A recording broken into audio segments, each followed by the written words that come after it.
الحمدللہ رب العالمین والصلاة والسلام علی سید المرسلین سلطان محمود غزنوی رحمۃ اللہ تعالی علیہ، جو کہ نہ صرف ایک عادل حکمران بلکہ سچے عاشق رسول بھی تھے اور نبی پاک علیہ الصلوۃ والسلام کی تعلیمات کے مطابق اپنی زندگی گزارنے والے تھے۔ سلطان محمود غزنوی رحمۃ اللہ تعالی علیہ کی ایک خاص عادت یہ تھی کہ وہ حضور نبی پاک علیہ الصلوۃ والسلام پر کثرت سے درود پاک پڑھا کرتے تھے۔ درود پاک کے وظیفے سے ان کو بہت زیادہ عشق تھا، بہت زیادہ درود پاک کی کثرت کیا کرتے تھے، اور یہاں تک کتابوں میں ملتا ہے کہ آپ ایک دن میں 1,00,000 مرتبہ درود پاک پڑھا کرتے تھے۔ اب بعض لوگ یہاں اعتراض کریں گے کہ جناب ہمیں تو 1,000 مرتبہ بھی پڑھنے کی توفیق نہیں ملتی، ہم سے تو 1,000 مرتبہ بھی درود پاک نہیں پڑھا جاتا، اور یہ کیسے 1,00,000 مرتبہ درود پاک پڑھ لیتے تھے؟ تو دیکھیں جناب، الحمدللہ اس دور میں بھی ایسے بعض ہیں کہ جنہیں اللہ تبارک و تعالی نے یہ شرف عطا فرمایا ہے کہ وہ ہزاروں میں درود پاک پڑھ لیتے ہیں۔ بلکہ ایک بابا جی سے تو میری ملاقات ہوئی، وہ بتاتے کہ میں 50,000 مرتبہ روزانہ درود پاک پڑھتا ہوں۔ پھر انہوں نے مجھے کاؤنٹر تسبیح دکھائی، دوپہر کا وقت تھا، ان کی کاؤنٹر تسبیح پر اس وقت 22,000 درود پاک پڑھا گیا تھا 2 بجے۔ اب تصور کریں کہ دن بھر میں وہ کتنا درود پاک پڑھتے ہوں گے۔ وہ فرماتے ہیں کہ تہجد کی نماز سے میں درود پاک پڑھنا شروع کرتا ہوں اور سوتے تک درود پاک پڑھتا ہوں، اور دن بھر میں 50,000 مرتبہ درود پاک پڑھتا ہوں۔ دیکھیں، جو اخلاص کے ساتھ اللہ کی رضا کے لیے عبادت کرتے ہیں تو اللہ تبارک و تعالی ان کی اوقات میں برکت عطا فرما دیتا ہے، اس وظیفے کو ان کے لیے آسان بنا دیتا ہے۔ جب بھی وہ اتنی زیادہ تعداد میں عبادات کرنے میں کامیاب ہو جاتے ہیں، اتنی زیادہ تعداد میں جب بھی وہ اتنی زیادہ عبادات کرنے میں کامیاب ہو جاتے ہیں، اتنے زیادہ نوافل پڑھنے میں کامیاب ہو جاتے ہیں، اتنی زیادہ تلاوت قرآن کریم کرنے میں کامیاب ہو جاتے ہیں، اتنا زیادہ درود پاک پڑھنے میں کامیاب ہو جاتے ہیں۔ تو حضرت سلطان محمود غزنوی رحمۃ اللہ تعالی علیہ 1,00,000 مرتبہ روزانہ درود پاک پڑھا کرتے تھے۔ جب اتنا زیادہ درود پاک پڑھتے تو اکثر درود پاک کی کثرت میں مصروف رہا کرتے تھے، جس کی وجہ سے امور سلطنت متاثر ہوتے، اور بعض اوقات انتظامات کی خرابی کا سامنا بھی بعض مقامات پر کرنا پڑتا۔ تو ایک مرتبہ ان کی قسمت جاگی اور خواب میں حضور نبی کریم صلی اللہ علیہ وآلہ وسلم تشریف لائے۔ تو حضور نبی پاک علیہ الصلوۃ والسلام نے یہ درود پاک پڑھا، یہ درود پاک درود لکھی ان کو سکھایا، اور پھر فرمایا کہ روزانہ فجر کی نماز کے بعد 1 مرتبہ اس درود پاک کو پڑھ لیا کرو، تمہیں 1,00,000 مرتبہ درود پاک پڑھنے کا ثواب ملے گا۔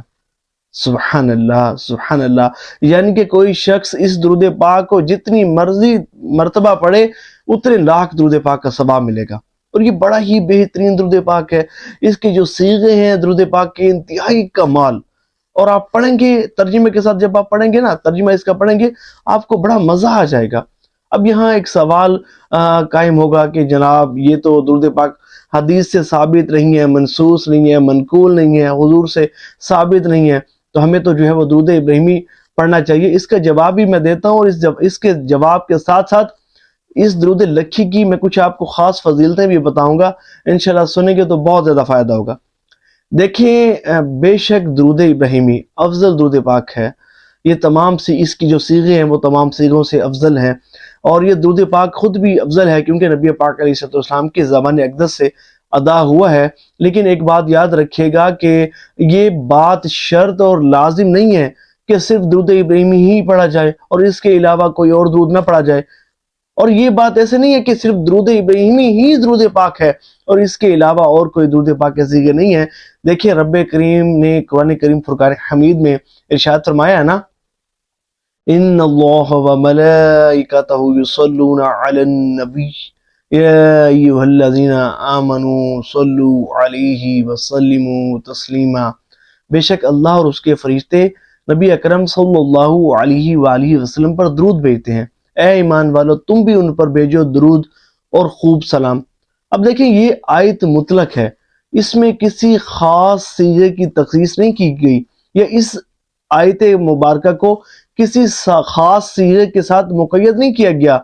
یعنی کہ اللہ تبارک و تعالیٰ نے یہ نہیں فرمایا کہ بھئی تم اگر جو ہے وہ درود ابراہیمی پڑھو گے تو پھر تمہارا درود پڑھنا شمار ہوگا، اگر اس کے علاوہ کوئی اور درود پاک پڑھو گے تو وہ درود نہیں ہوگا۔ یہ کہیں کسی بھی حدیث مبارکہ میں حضور نبی پاک علیہ السلام نے ایسا کچھ حکم ارشاد نہیں فرمایا کہ اگر تم صرف درود ابراہیمی پڑھو گے تو پھر تمہارا درود پاک مانا جائے گا، اس کے علاوہ اگر کوئی درود پاک پڑھو گے تو وہ درود میں شمار نہیں ہوگا۔ ایسا بالکل نہیں ہے، بلکہ حضور نبی پاک علیہ السلام سے بھی درود پاک کے کئی صیغے منقول ہیں، اور نہ صرف حضور نبی پاک علیہ السلام سے بلکہ صحابہ کرام علیہم الرضوان سے بھی کئی صیغے درود پاک کے منقول ہیں۔ اور دیکھیں ایک بڑے آسان طریقے سے میں سمجھاتا ہوں، دیکھیں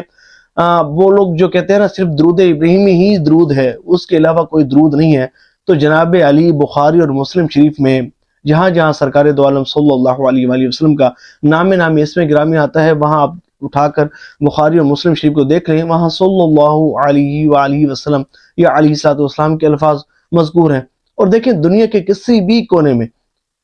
جہاں سرکار دو عالم صلی اللہ علیہ وآلہ وسلم جہاں سرکار دو عالم صلی اللہ علیہ وآلہ وسلم کا نام نامی اسم گرامی لیا جاتا ہے تو کوئی درود ابراہیمی نہیں پڑھتا۔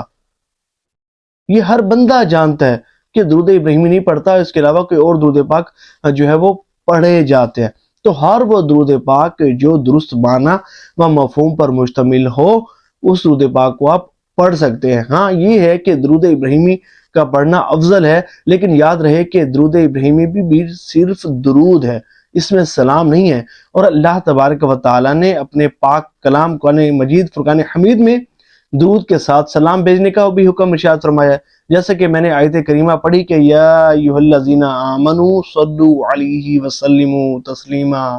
یعنی کہ اے ایمان والو تم بھی ان پر بھیجو درود اور خوب سلام۔ اب یہ تاکیدی حکم ہے کہ درود بھی بھیجنا ہے اور اس کے ساتھ ساتھ سلام بھی جو ہے وہ عرض کرنا ہے۔ اب دیکھیں کوئی شخص صرف درود ابراہیمی پڑھتا ہے تو اللہ تبارک و تعالیٰ کے ایک حکم پر تو اس کا عمل ہو جائے گا، لیکن جو دوسرا حکم ہے تاکیدی حکم ہے تو جناب اس پر بھی تو عمل کرنا ہوگا نا۔ تو اسی طرح اگر کوئی شخص درود ابراہیمی صرف پڑھنا چاہے تو پھر یوں کرے کہ درود ابراہیمی پڑھنے کے بعد کوئی سلام کا صیغہ بھی پڑھ لے، یا الصلاۃ والسلام علیک یا رسول اللہ، یا السلام علیک ایھا النبی ورحمۃ اللہ وبرکاتہ۔ اس طرح جب وہ پڑھے گا تو پھر قرآن کریم فرقان حمید کے دونوں فرامین پر عمل ہو جائے گا، اللہ تبارک و تعالیٰ کے دونوں فرامین پر عمل ہو جائے گا، اس کا درود بھی پڑھا جائے گا اور اس کا سلام بھی بھیجا جائے گا۔ تو درود ابراہیمی کے علاوہ ہر وہ درود پاک کہ جو درست معنی و مفہوم پر مشتمل ہو اس کو پڑھا جا سکتا ہے، اور وہ درود ہی شمار ہوگا اور اس کو پڑھنے پر آپ کو ثواب بھی ملے گا۔ اب بات کرتے ہیں درود لکھی کے فضائل و برکات کی۔ دیکھیں درود لکھی یہ بہت بہترین درود پاک ہے، اور جبھی تو سلطان محمود غزنوی رحمۃ اللہ تعالی علیہ نے اس درود پاک کو عام کیا اور دوسرے مسلمان بھائیوں کو اس نعمت عظمیٰ کو حاصل کرنے کی تلقین کی، اس درود پاک کو پڑھنے کی تلقین کی۔ دیکھیں یہ درود پاک مغفرت اور گناہوں سے چھٹکارے کے لیے بہت اکثیر ہے۔ اگر کوئی شخص چاہے کہ اس کے فوت شدگان آباء و اجداد کی مغفرت ہو جائے اور عالم برزخ میں انہیں راحت ملے تو روزانہ 11 مرتبہ اس درود شریف کو 40 روز تک پڑھے، اور اس کے بعد اس کا ثواب حضور نبی پاک علیہ السلام کی بارگاہ میں پیش کرے، اور حضور علیہ السلام کے وسیلے سے اپنے مرحومین کی بخشش اور مغفرت کی دعا کرے، ان کو ایصال ثواب کرے، تو اللہ کی رحمت سے امید ہے کہ اللہ کریم اس کے مرحومین کی بخشش فرمائے گا، ان کے گناہوں کو معاف فرمائے گا، اور اللہ کی رحمت سے ان کی قبر مثل جنت کا باغ ہوگی۔ اور اس درود پاک کو روزانہ 1 مرتبہ پڑھنے سے فلاح دارین حاصل ہوتی ہے، اور اللہ تبارک و تعالی عبادت کی توفیق عطا فرماتا ہے۔ اور بالخصوص تہجد کے بعد روزانہ 11 مرتبہ اس درود پاک کو پڑھنے سے اللہ کی رحمت سے رزق میں خوب اضافہ ہوتا ہے، اور جس گھر میں یہ پڑھا جائے تو وہاں اتفاق اور برکت ہوتی ہے۔ یہ درود پاک بہت ہی بہترین درود پاک ہے، اس کے صیغے بھی بہت زبردست ہیں، اور یہ حضرت سلطان محمود غزنوی رحمۃ اللہ تعالی علیہ کا فیورٹ درود پاک ہے، اور یہ وہ درود پاک ہے جو حضور نبی پاک علیہ السلام نے خواب میں تشریف لا کر حضرت سلطان محمود غزنوی رحمۃ اللہ تعالی علیہ کو اس کی پڑھنے کی تلقین فرمائی تھی۔ تو اس درود پاک کو بھی ہمیں ضرور پڑھنا چاہیے۔